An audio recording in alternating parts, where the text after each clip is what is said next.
से बेसी भीतर ले गरमी दिहले बालेसी राजा हो हिट भइल देहिया हो हीटर से बेसी भीतर ले गरमी दिहले बालेसी जुआ त पसेना तनी देना त डोला द हटावा पिया पंखा हटावा पिया पंखा एसी लगा दो हटावा पिया पंखा एसी लगा दो हटावा पिया पंखा एसी लगा दो हटावा पिया पंखा एसी लगा दो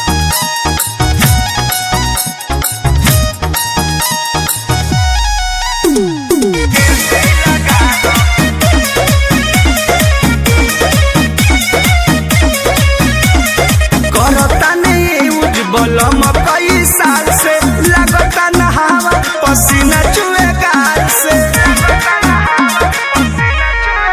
चाहे बेच पड़े घरवा से सारा अनाज हमरा बात के तराजा तो के मन पड़ी आज पहिले से कहता रसरधा पूरा दा हटावा पिया पंखा